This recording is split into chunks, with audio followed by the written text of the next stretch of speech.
Hello, ladies, gentlemen, and others. Welcome back to another fantastic card review brought to you by you, the patrons, supporters, and viewers of this channel. My name is Nell Celestine. I'm the face of the Treasure Tales team, and I'm joined on here by three of my wonderful friends on the couch. Please introduce yourselves. Hey! Hello, I'm Connor. I'm a friend of everyone here, and I play Quinn from Dimension Chasers. Hello everybody, I am Blaze409, and I'm one of the DMs here at Treasure Tales, and I'm really excited to go ahead and do another card review. It's been a little bit, but I really look forward to doing it. And hello, I am Faye. I am a goober on the internet. I play Nymph in NXT. I have some experience with Perfect Draw, as I run a Perfect Draw game on my channel. But I'm here for y'all today. Indeed, and we got some interesting deck submissions here. So we're going to start off with a deck from Deuceberg. We got the Brave Claw Brigade.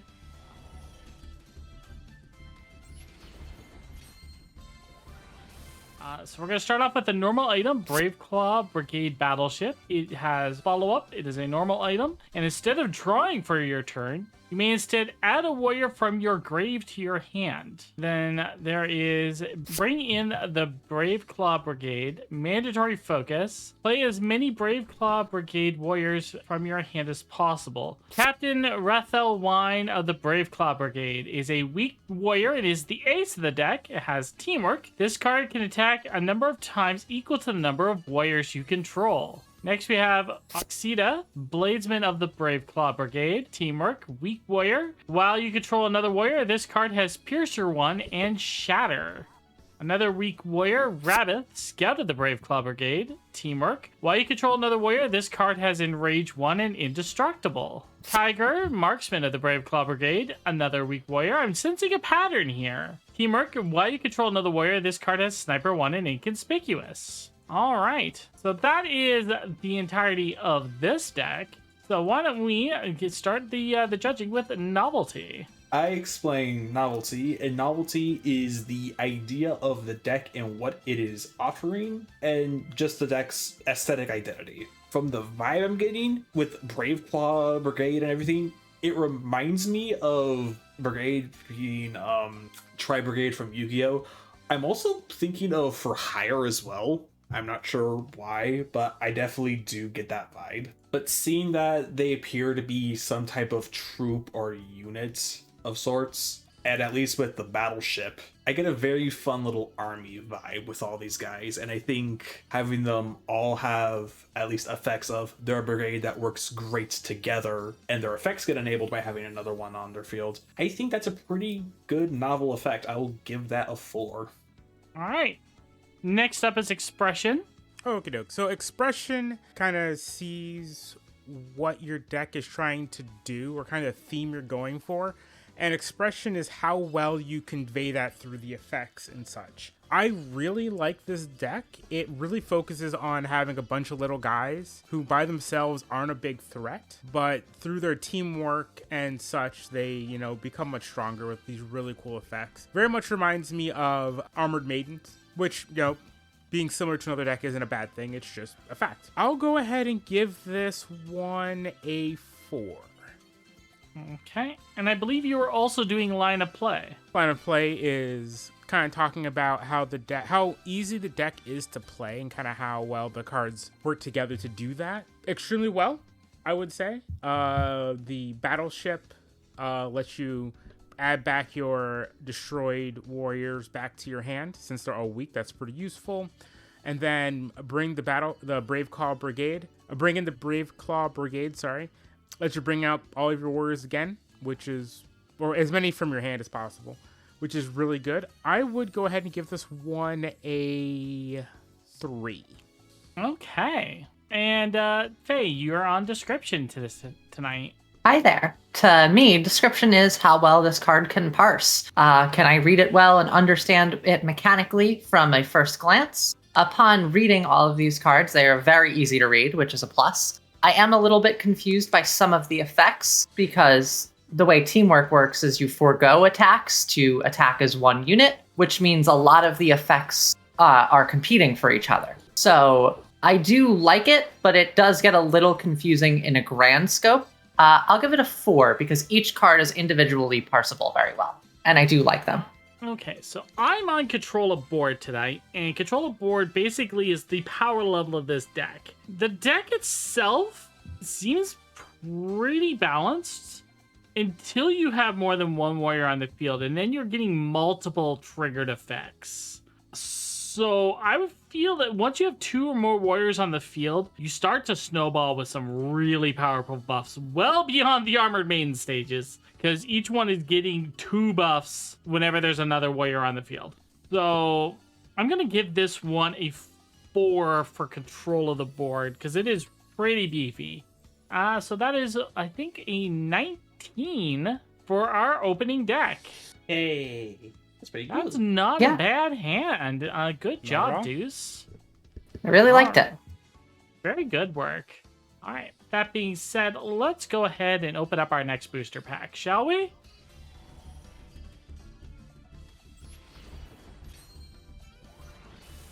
Now, we did fail to mention this in our first round, but I forgot to say that the theme for this little shindig is summer. So let's start off with Ergo Q's deck here with Barba Queen, the Grill Master. This card has the keyword Heat Up. Once per turn, you can move a counter from any number of cards you control onto any other card. This is a normal warrior and is the ace of the deck. Next up, we have a weak warrior, Beach Bum Battler. Heat Up, Temp 3. This card gains Piercer 1 and is strong. Heat Up again at the end of turn. Next up is a normal warrior, Fireworks Festive Fighter. It has Heat Up, Temp 3. This warrior gains Double Strike. An Invocation is next to Stay Hydrated. Remove any number of counters from warriors you control. If you remove 3+, you gain 1 life and draw a card. And then a normal item, the Beachside Grill. Inconspicuous. Once per turn, you may move a counter from a warrior you control to this. If you do so, draw a card. And last but not least is Volleyball Spiker. It's a normal warrior with Heat Up and Temp 2. This card gains a Sniper 2. So we got a couple of unique keywords here, including Heat Up and Temp. Let's take a look at what these are based off of the submitted documentation. Heat Up. When this card is played at the start of your turn, put a Rising Temp counter on this card. If a card ever has 4 or more Rising Temp counters on it, return it to its owner's hand and give it Overwork. Note that Rising Temp counters are given by Heat Up, but the effect of bouncing and Overwork are characteristics of the counters, so this is applied to any card, not just the ones with the Heat Up keyword. And Temp. When this card reaches the listed number of Rising Temp counters or more, it gains the listed effect. If a counter is removed and brings the count under the threshold, it loses the effect. Alright, so let's go ahead and open up, shall we? Yeah. So the idea they mentioned in the doc is that each card is loosely themed around summer activities and related events. And looking through all of these and what the Heat Up does, flavoring being like you're out in the summer heats, and once you're out for a long time, you know, you're enjoying the events, such as the temperature counters going off. I think that's a really charming way to do the effects. And if it gets too hot out, then you go back in and then you cool off. I do think the Overwork it seems a bit much for like a going in on the flavor, but overall though, I think the idea and a bunch of the effects that work with the ideas, I think they're all very charming. If I can argue a point there, I think the Overwork fits, because when you go into cool off, you don't just go in, cool off, and immediately come back out. It usually takes a little bit of time to cool off. Mm-hmm. You know, that's fair. I'll give you that. So yeah, I wouldn't strike that as a negative at all, by the way. It was just like personal thoughts. And how could I give a deck any flack at all when there's a card that teaches you one of the most important things, and that is to stay hydrated? Come on, people. It's also very cool mechanically because this deck works with counters. So if you have any card game effect that uses counter in your own game, this has a fun way to play with all of them. So that little bit of extra flexibility, I think I want to give... You know what? I'm giving this a 5. Ooh. I think it's just really charming, and that's what I love. So all congratulations, right. You got the first 5 of the night. Okay, let's move on to Expression.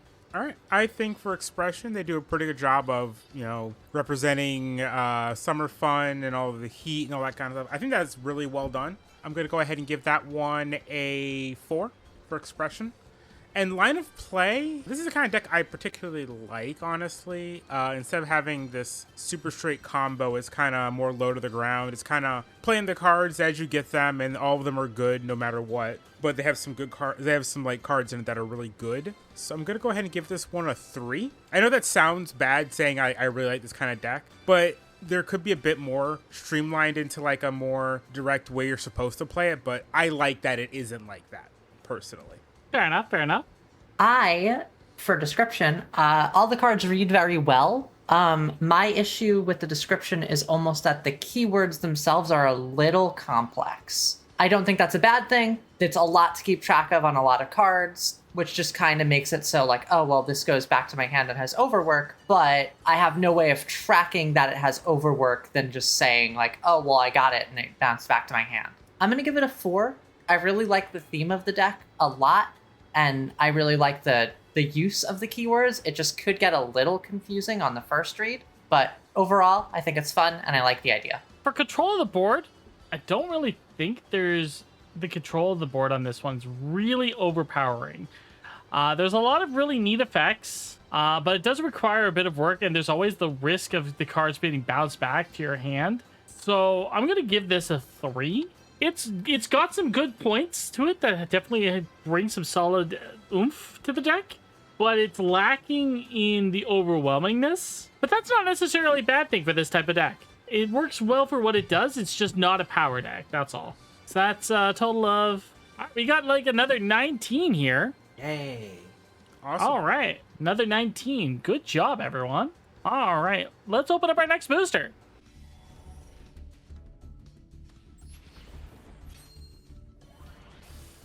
All right, next up is a deck from Moto, and we got a little thing here going. The theme for this is the Dimension Chasers Beach episode. Trying to stay as close to each character's theme in both effect and flavor. Very delicious ice cream. There's a lot of detail in these artworks by Cubed7, and this really elevated the submission. I would like to thank them again. So Cubed, huge shout out for the art on this one.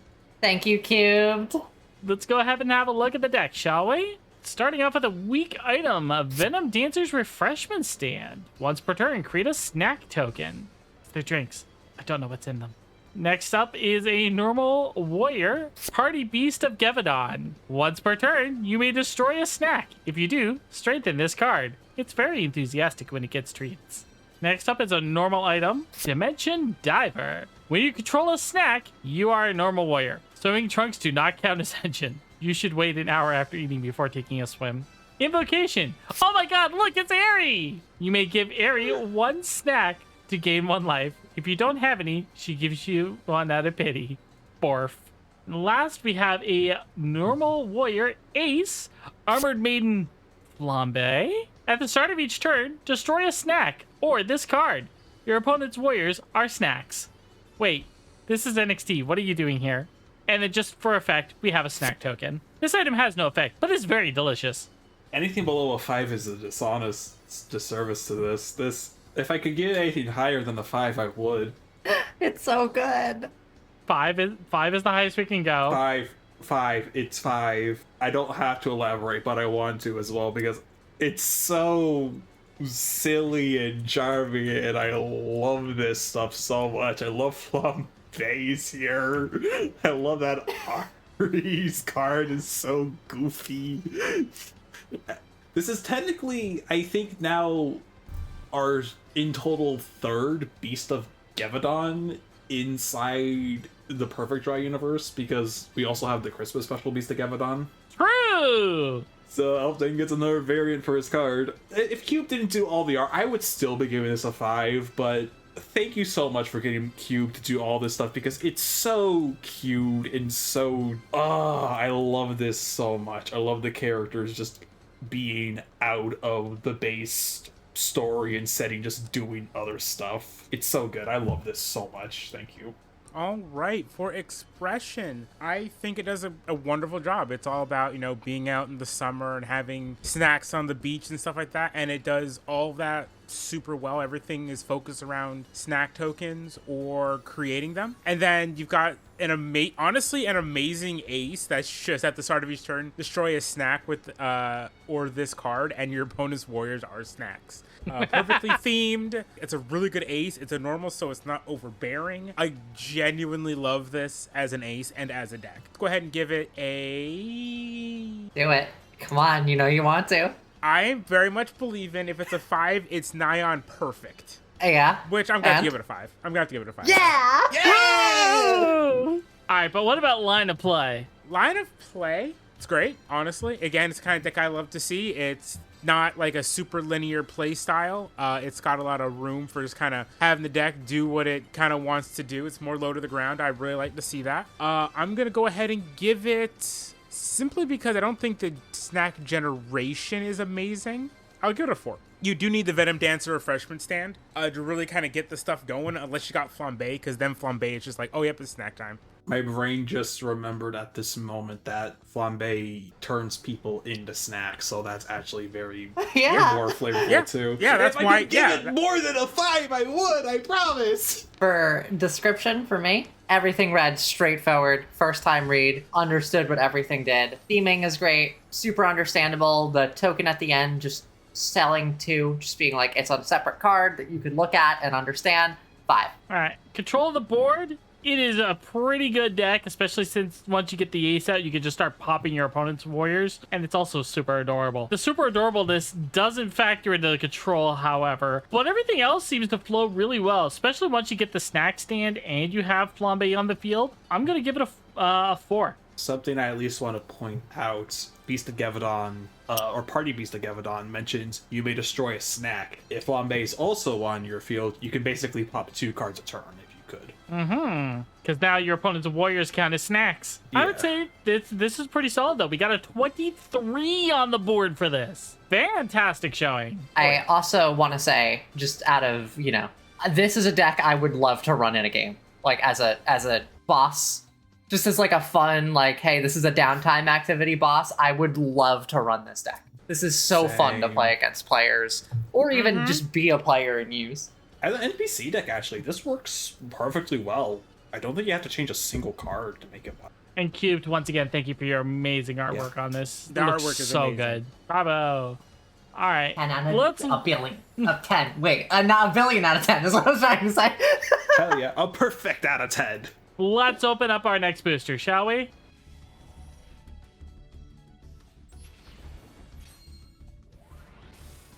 All right, our next booster pack comes from Smith's. Let's take a look at this deck, but we got some keywords we need to look over first because it does change depending on the duel type. This is the Tide. The Tide is a mechanic that works differently depending on the type of duel you're in. For a regular duel, the Tide is added once a player raises the tide, at which point that player or team has a high tide, their opponent has low tide. The tide can only be high or low for each side, and only one team can have high tide. Each time someone raises the tide, they gain high tide, and their opponent is set to low tide. During each player's turn, they can spend a staple or simple move to raise the tide. Now, if you're doing a momentum duel, if you have the booster pack, it is on page 41, the tide is instead linked to the status of each player's momentum. Whichever player has more momentum than their fastest opponent has the high tide. If your cards would raise the tide, you instead gain 1 momentum. But for our review, we're going to treat this as a normal duel for the most part. Let's open up with an invocation, Blessing of Neptune. Target warrior gains Piercer 1 until the start of your next turn, and draw a card. If you have High Tide, instead that warrior gains Piercer 2 until the start of your next turn. Next we have the weak ace item, Wavebreaker Hippochamp. Inconspicuous, at the start of your turn, raise the tide. During high tide, you are a normal warrior. With each time you raise the tide, an opponent loses momentum during your turn. You may attack an additional time that turn. So if it's during high tide, it becomes a normal warrior, and then each time you raise the tide or your opponent loses momentum, it can make an additional attack. Next is a weak warrior, Wavebender Dylan. When this card is played, you may play an additional staple or invocation this turn. During High Tide, it has Sniper 1. Normal warrior, Wavebreaker Levy, Pressure 1. Each time this card deals damage or destroys a card by attacking, raise the tide. Next is a weak warrior, Wave Speaker Vera. When this card is played, target warrior you control can attack directly this turn. During high tide, during each opponent's turn, fumble their first attack. All right, let's have a look at this from the novelty and move down the board. Yeah. Thank you so much for taking a look at momentum rules, because I think that's a really fun idea for a format and to play the game. And seeing how you made a mechanic specifically made to interact with it, I very much enjoy how much can you mix in. I think High Tide, in theory, and how it's applied so far, I think the idea of it is pretty well thought out. It has a lot of control, and a bunch of your cards work with that control in mind and swinging it more your ways, but also your opponent is able to interact with it and play with it as well, and I very much love that idea. Looking at the cards, they give off, and when I say it gives off NPC deck energy, that's not a, I was gonna say it's not a disgrace. detriment. It's not a detriment or an insult. That means it feels that this is a very fun deck to play either as a player or a GM, which I've definitely been keeping my eyes open. So mixing in both with the idea of summer and, riding higher tides, because all these cards seem to be surfer dudes and babes and whatever, I very much like this. I'm going to give this a solid 4. I think it's pretty well done. Okay. For expression, I really like it.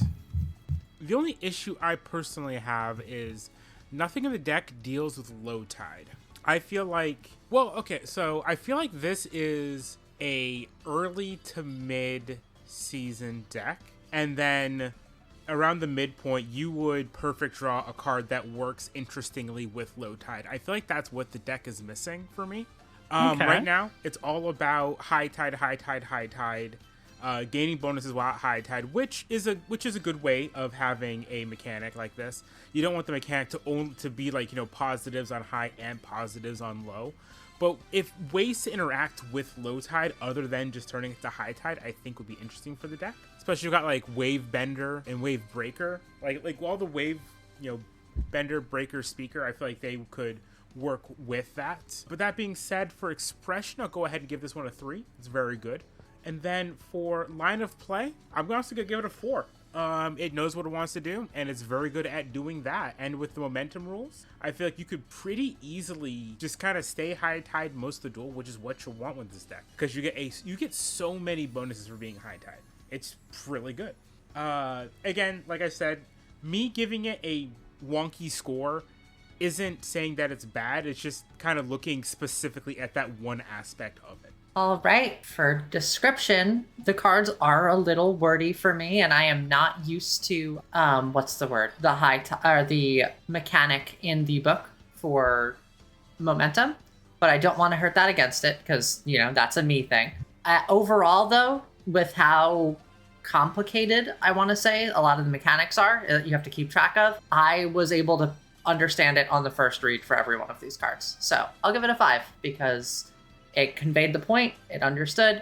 I would like maybe reducing the Wave Breaker, the ace of the card, to maybe reduce that to saying double tack or double strike or something, just to cut the wording down. But overall, I was able to parse it as is, so I thought it was great. I really like the theming. For control of the board, I'm going to give it a 3. The reason I'm only giving it a 3 is it is fantastic when you're in high tide. The moment you're not in high tide, you lose all your momentum. You lose all of your bonuses. You lose all of your stuff. But then you can turn around and immediately get it back on your turn. So it's kind of a back and forth. It does not have the oppressive staying power to go really high up, I feel, because your opponent could just yank that oppression back on their turn. So I'm going to give it a 3. I don't want to say something to make you think that your line of reasoning is wrong, but I do want to mention, I think since the fact that your opponent can interact, but if they choose not to, they're letting you snowball and get away with more effects.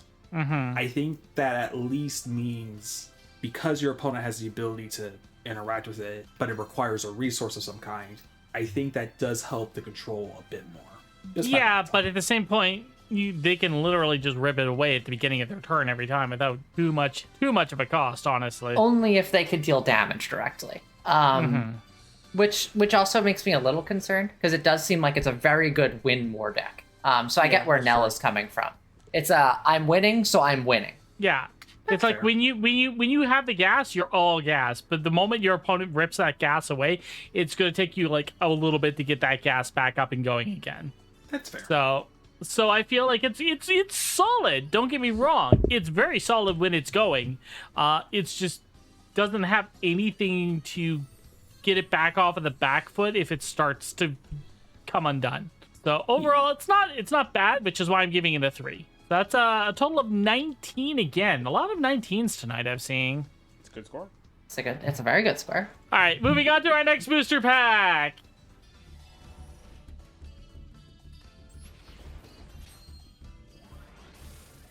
All right, our next deck up is from Airy. This one, they start off with, I'm stretching the theme here a bit, but this is for a new campaign that they're starting up this summer. Their deck has a lot more cards than this, but they submitted their 6 favorites. There is a couple of keywords in their keyword guide that they've included. Awaken. Basically, this is a resource. Every time that they get 6 Awaken, they can summon an item from an extra deck called Artifacts to the field. They can also spend 1 Awaken to reveal the top card from that extra deck and place it on the bottom of the library instead. Artifacts are just powerful items that are in that extra deck off to the side. You can also perfect draw the artifact that you want by spending extra amounts of that resource. And they also have a delay effect where once cards are played that have a delay, they take X number of turns for those effects to trigger. So let's start off with Antiquarian of the Arcane. It is a normal warrior with Contender. When this card is played, all other competitors create 2 weak warriors with teamwork. Whenever an opposing warrior attacks, you can awaken 1.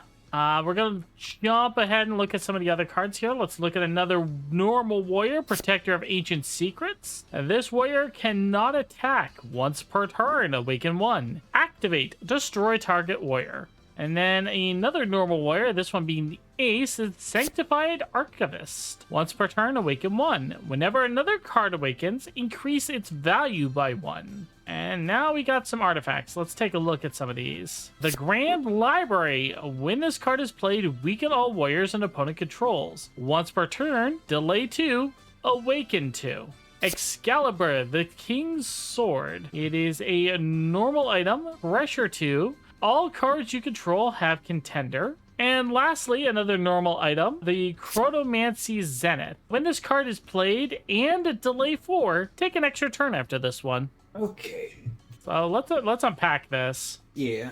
There's a lot of moving parts to this deck, which may not always necessarily be a bad thing. And after we wrapped our heads on how all these parts move. So I think just parents say right now, while it is fun, and I'm glad that you are starting a new campaign this summer, this deck does not really have a summery vibe. So I'm taking a tiny bit off of that.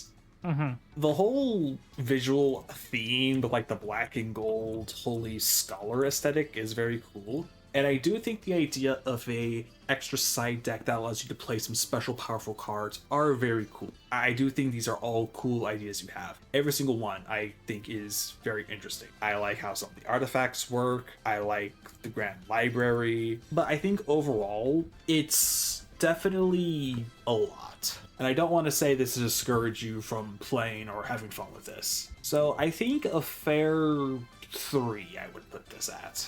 All right, for expression, honestly, one thing I will say, it is feel very thematic. You have a bunch of scholars and stuff like that, kind of awakening knowledge, and that random access to powerful artifacts to use in the battle. I think that's really cool. I'm gonna go ahead and give the expression a 4. I think it's pretty good, honestly. Line of play, not quite as good. It does say that there are more cards in the deck, and these are just your favorite ones, which fair enough. And kind of with assuming that there's other important parts of the deck missing, but we do have the Ace, we have some other good examples as well. I'm going to go ahead and give this one a 3. I feel like from what we've seen, there's a bit more that could be done to kind of show how this deck wants to build Awakened. and maybe some more delay effects, because I do think delay is an interesting concept, but what we have here isn't super kind of flowing into this kind of single play style. Description for me, I come from a Magic the Gathering background, so I was able to quickly relate things like delay and to suspend. I was able to figure out how the Awaken works, but if I were to give this to a new player, and even us talking about it when we were first initially looking at the cards, it was a little confusing to understand. I would say if you give it to a new player or someone who's just starting out the system, it might be far too much for them versus, a table full of card players and whatever. So I'm going to give it a 3 because it did take us some time to kind of work and parse it out. But I do like the theming. I do like it. So keep it up. I'm interested to see more of these cards. Okay, so control the board. Looking at what we've got here, your warriors are really good. Your warriors are fantastic. Your artifacts could use a bit of work, with the exception of the Chronomancy one. Also, we couldn't tell if the effects would still work in the graveyard or not, because it doesn't sound like it. And so we're ruling that the effects don't work in the graveyard. So I'm going to give this a 3 as well. Your warriors being really strong, and the artifacts, even though you said you gave them more point value, I feel like the point value is not being utilized optimally for something like this to really bring out the control. But that being said, this is only a sample of your deck, you said. So we're not seeing the whole picture here, so I don't have the full grasp of overall how your artifacts work. But it's still pretty solid, I would say. And this gives us a showing of 16. A very solid, good middle-of-the-run deck, I feel. Would you all agree? Yeah, I'm excited to see more from it. I think it's interesting. I like the mechanics at play. I love the ideas. Very much so. All right. Give one of these people a summer button-up and a iced margarita. They need to get more summer-themed. All right, let's just open up our next booster pack.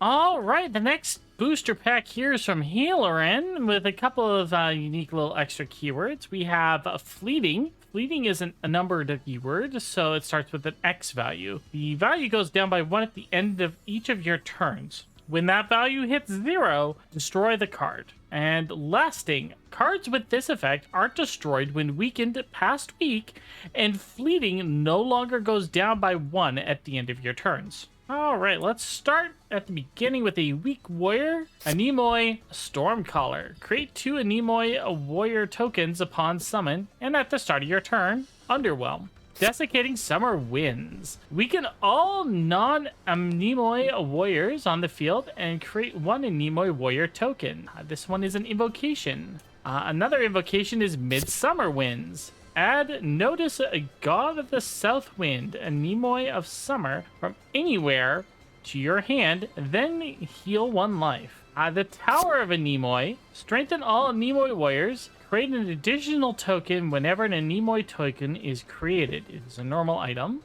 And let's take a look at the token before we look at the boss monster. The Anemoi warrior token is a weak token with Fleeting 2 and Teamwork.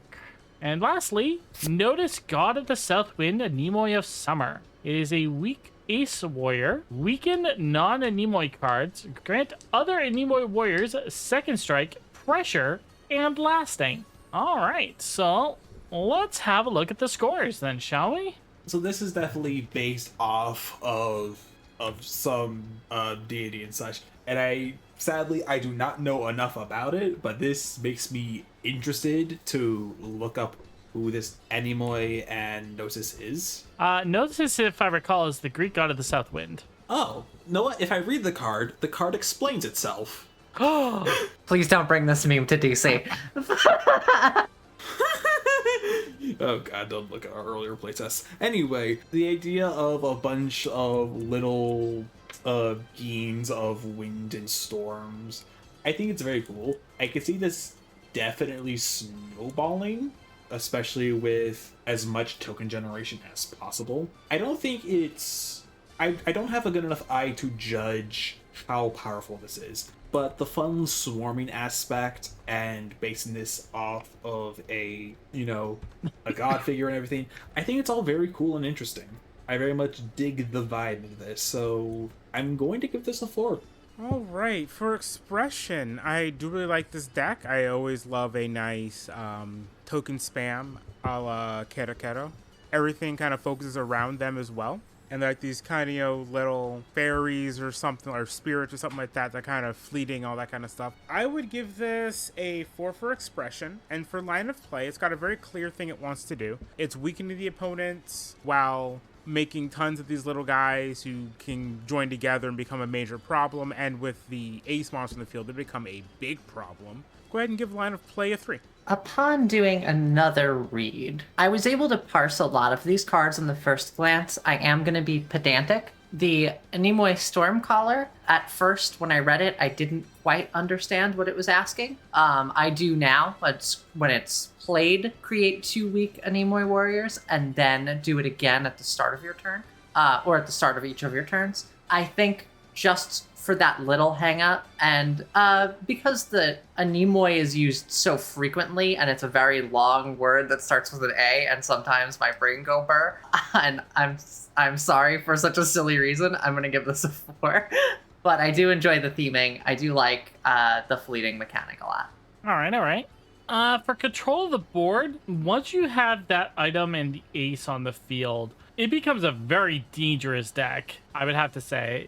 So for that, I'm going to probably give this a solid 4 as well. It is very strong once it has the cards it needs. So we have another 19. Another 19. Oh boy. Let's go ahead and open up our next one.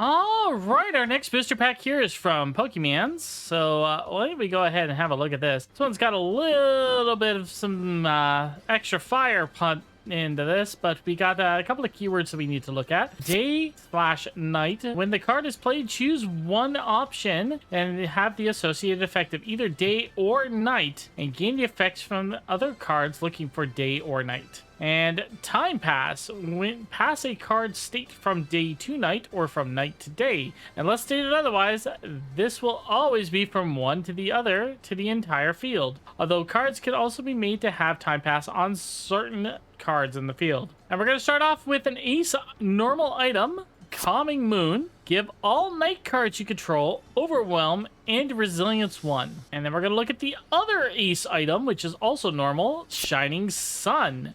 Give all day cards you control Teamwork and Phalanx. And our normal warrior, Passing Time Bug Collector. During the day, they have Piercer 1, and during night, they have Attention. Next is another normal warrior, Passing Time Swimmer. During the day, they have Shadow Strike, and at night, they have Possession. And then another normal warrior, Passing Time Traveler. During the day, they have Sniper 1, and at night, if destroyed, destroy target warrior. And lastly, time flies when you're having fun, the Invocation. Have time pass on night cards if you control Shining Sun, or on day cards if you control Calming Moon. If you control both, choose which time pass for each card. So I think the person in the notes was describing one of the inspirations for this was Dream Mirror from Yu-Gi-Oh! And seeing with the time pass and the options for it, I think that's a very fun idea. I very much like the theming of activities happening both in the day and the night, especially with the bug catcher card. You can see some bugs you would expect to see during early in the day, that's fireflies late at night. That's very cute and charming. I very much do like the whole day and night cycle such. And I could totally see at some point, if this was to be played in a game, a perfect draw being like an eclipse type card for like maybe some fun effect. But I think this is pretty well... It is a bit word cluttery, but I think with the idea of it, I think it's a very, very good idea. You know what? I'm going to give this a 5. All right. All right. For expression, I do love the kind of duality of night and day for all of the different decks. I find that really cool. It's a concept that I think is really interesting and isn't really done enough. And kind of the way it does it, I do like. I'll go ahead and give it a 4 on that. As for line of play, I'll give it a 3. kind of knows what it wants to do. It kind of wants to be playing the warriors and then swapping what time they are depending on what effects are good in the current situation, which is a kind of deck I always enjoy. And then the aces let you power up even more based off of what it currently is, which I think is pretty cool. So, for description, I do understand the night and day mechanic. I think it's interesting. It is a choose one. There is a lot to keep track of because some cards could be night, some cards can be day, because it's you pick whenever you play them. It's not a state, kind of like how in other card games, like in the Magic Night and Day. I think for readability, I think it would be more interesting as a state effect, even though I do like the choose one mechanic that each card provides. And with Time Flies When You're Having Fun, it is a little weird, and I do understand the theming that when you have the sun out and play it, it turns cards to night. I understand the duality as the time passes, you're changing it. I do kind of wish it was the inverse just for legibility and on-play visibility, because if you had a sun out and played Time Passes, all cards turning to sun would just kind of make immediate sense at a glance. I do really like the mechanic a lot. I think it's fun. There's a lot to keep track of, and it would require some token creation on the board. I'm gonna give it a 4. I think it's really cool.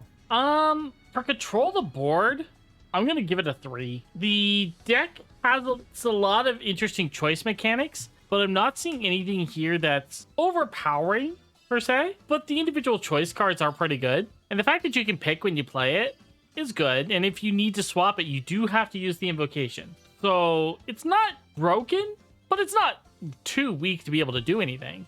So I'd definitely give it a 3. So right in the middle there. Now do you realize what this means? Another 19! Let's go! I really like this deck a lot, but there are some points where I would like to see it change just slightly to be more immediate on threat based, because while the day and night mechanic is super interesting, sometimes it feels like it's better to just crash your warriors in and replay them by drawing a card than it is to play the invocation and changing all of them, because you do have to have the items out on field as well. So I think there could be some wiggle room with the invocation. It might not even have to require the sun cycles, I feel like, or the items in play. I think a creative way that you could do this is to still keep the day-night cycle, but what you should do is reskin this so that way when it's your turn, it's daytime, and when it's your opponent's turn, it's nighttime, and then build your cards around that. And Time Passes could be really interesting because then it could swap the cycles. And then Time Flies When You're Having Fun could let you flip the roles that the whole game was going based on the items you have. But I really like this idea a lot. I really enjoy all these cards. There's a lot of creative ways to work within it, I feel. Yeah, you created a wonderful idea. I like it. And it reminds me of Dream Mirror, so brownie points for you. All right. We got 2 booster packs left. Let's go ahead and open up the next one.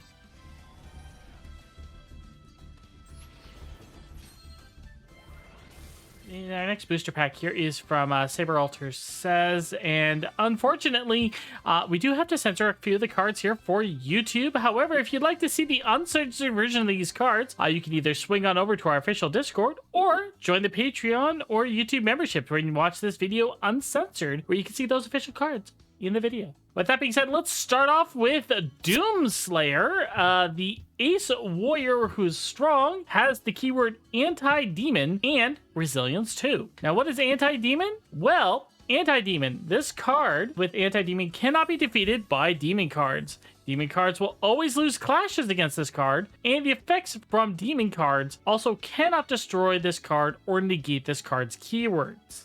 That's a pretty broken card to start off with. It also has resilience too. Yeah, which means you need to kill this thing 3 times. But I will give my control board at the end here.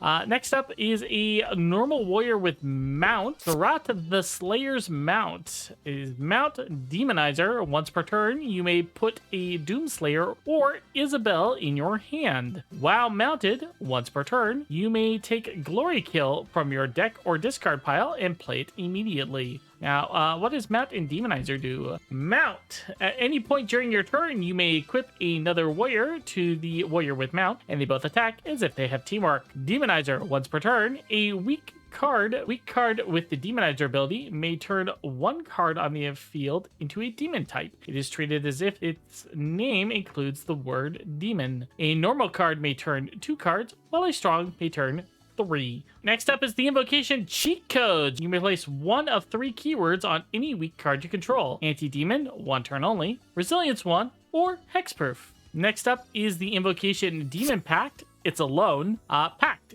Each turn you must choose 1. Gain 1 life. The opponent's Doomslayer can attack for each warrior you control. Lose 1 life. The Doomslayer cannot attack. Now, what is pact? Pact, the card is attached to the opposing player as equipment that cannot be removed by any effect until the game ends. The card's effects are under that player's controls. So basically, you play this card, and your opponent then gets to choose for the rest of the game whether they gain a life, and you can attack for each warrior.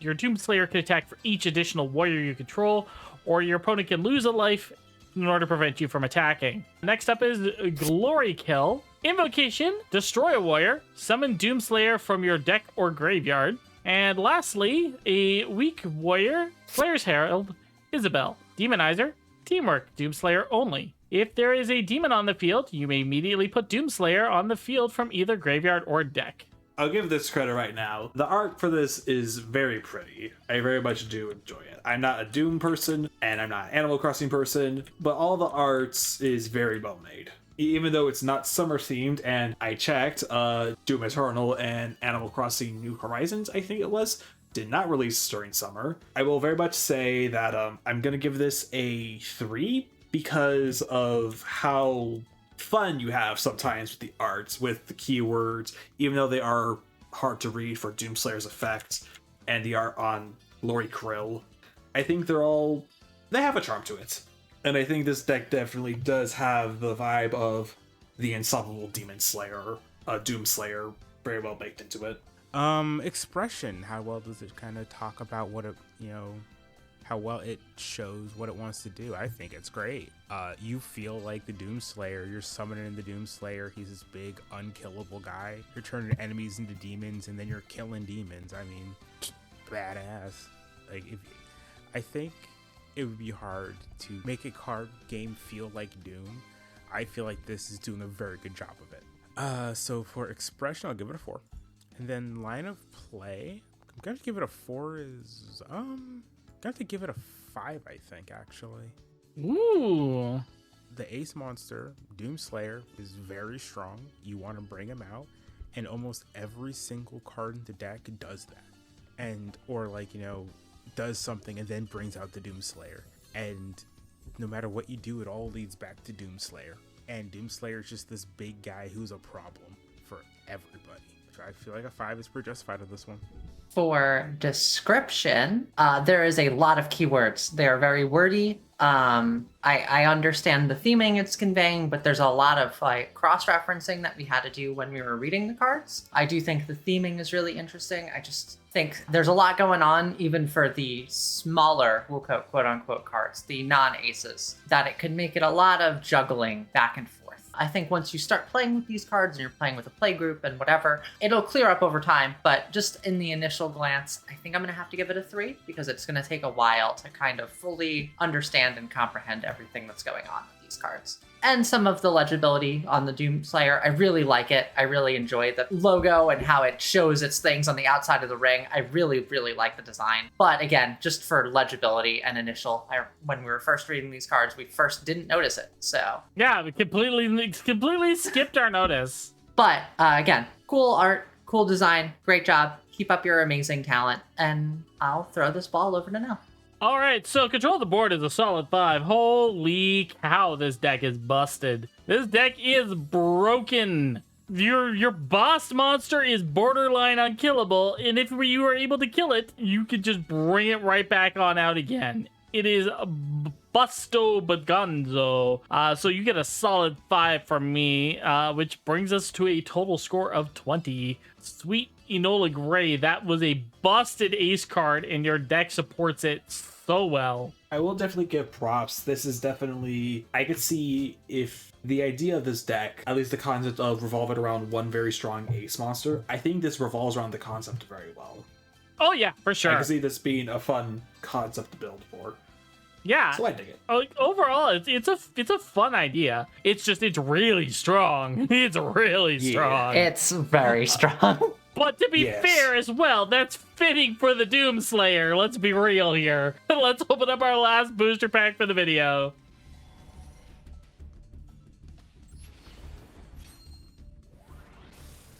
All right, and our last booster pack for the night comes from Shamiyama. This looks like it's a virus-themed deck. So let's start off, shall we? One thing they did mention was they need all the cards the same color type because they quote-unquote didn't want them to stand out because they're viruses. The only thing I would say to that is the colors coordination is more so for us to not be dumb. We appreciate the theming ideas to try to stay in your own creative field, but for future reference, people, we do have the color coordination for our benefit. It's if you want to play them on your own with the colors of your choice, that's perfectly fine, but please make sure you submit in the future with the color coordination that we've specified. All right, let's start off with Virus Corruption, a normal item. Target one warrior on the field and inflict weaken 2.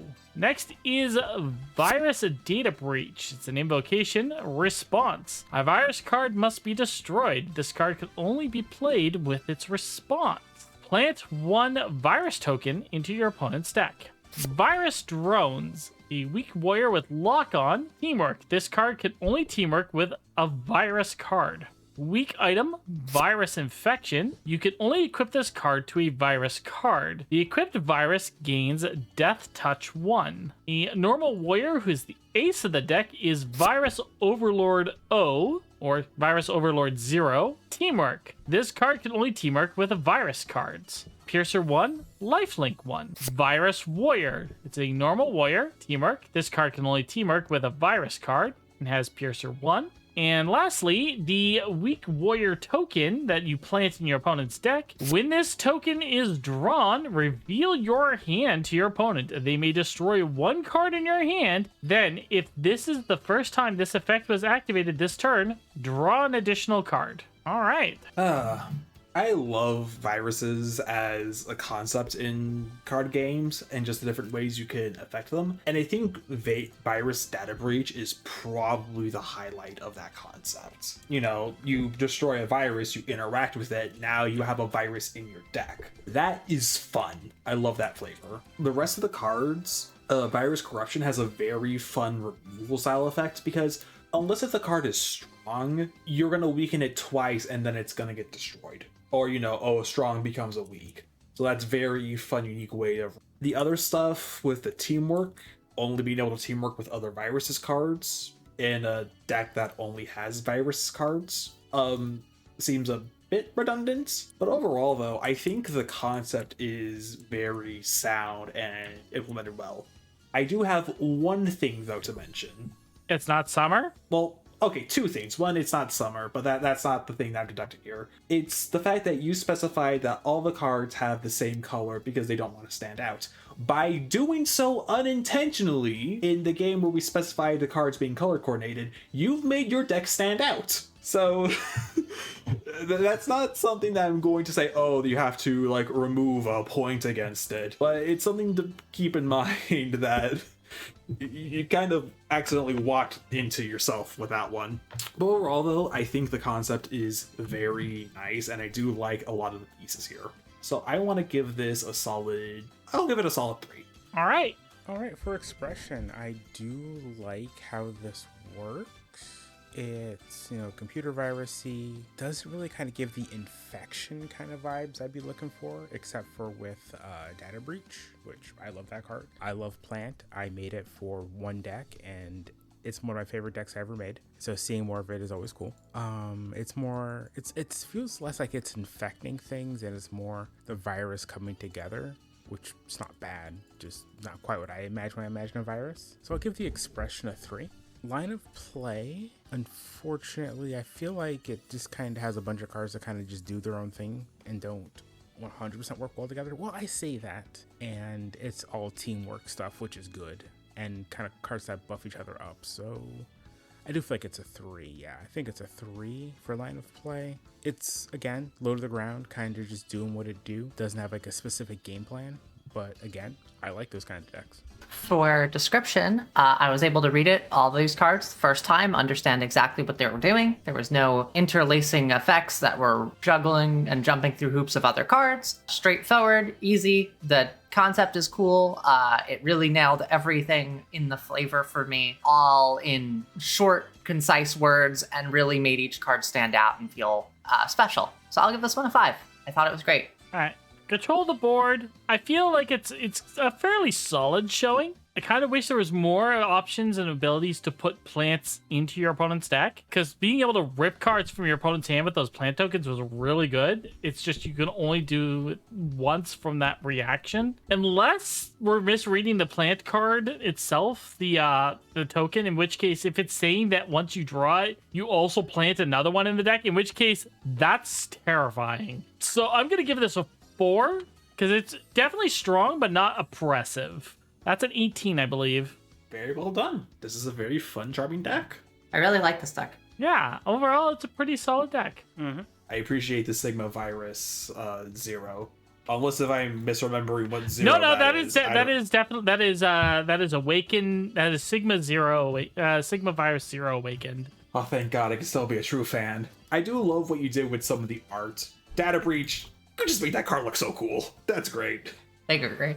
Before we wrap up, we got shoutouts. Any specific card or deck you really liked? I'm gonna have to give mine out to Moto, because that summer design deck is beautiful, amazing. I love it so much, so good. Cube doing the art on that was beautiful, absolutely flawless. Yeah, I'd have to agree. I think the Moto deck is, even for playability, easily that one of the top decks. I really like that one. Not to say that everybody else didn't do good. I like everybody's submission. If I am trying not to pick the exact same deck as Nell, though, I really like the Virus Data Breach. I really like that mechanic a lot. So, Shabiyama, really like that. I mean, I have to agree. The summer one is kind of just amazing. It's such a simple but really interesting deck. But if I'm not picking that one, I'll probably have to go with the barbecue one by Ergo Q. The idea of things heating up and then cooling off, I thought was an interesting mechanic. Okay. I could very easily walk down the same path as everyone else, because the Moto art one and everything is so just nice. I love it. That one's great. But if I had to choose a second favorite, honestly, I would give it to Pokemon with the day and night mechanic idea. I think that is a very interesting idea, and I can definitely see a lot more. I also love the deck that Ergo Q did with the heat up, and I love the ideas that are in the Virus deck. They're all very good, fun deck ideas. They feel like, if I could at least describe it in terms of like a TCG meta, they're not the top contending decks, but they're definitely you grab random cards and you see them work and have fun with them and don't really worry about winning. They seem like have fun, and I love it. Have fun decks are always fun. Mm-hmm. That's the point. All right. With that being said, we are going to wrap up this card review. Thank you so very much for watching, and thank you to my amazing couch friends here for helping me out with this. Yeah, thank you for having me. I'm really happy to be here. It was a lot of fun, and thank everybody for their submissions. They're really cool. It's really cool to see what people's creativity stems from. Yep. So please look forward to the next submission period. We got some ideas coming up. Blaze will probably be helping me cook those for our next submission. But with that being said, we are going to wrap up the video. Thank you so very much for watching. Don't forget to like, share, subscribe, leave a comment down below. Tell us which was your favorite deck or card. We'd like to hear your thoughts down there. And if you want to support us and, throw a little bit of extra money our way to help make these videos more readily available, you can join the official Patreon down below. Link is in the description. You can support us for as little as $1 a month, all the way up to our $200 Grand Master tier. Thank you, Moto, for being our Grand Master. And And if you want to stay in touch with our community at Lightning Fast Speed, we have an official Discord. Link is also down in the description below, where you can get help building your decks for submissions, as well as stay in touch with a lot of us here in the community, as we tend to hang out with our community quite a bit for community games and just general discussions on a lot of topics. But with that being said, we are going to wrap it up. Thank you so very much for watching once again, and we'll see you all on the next video. Bye-bye! Bye.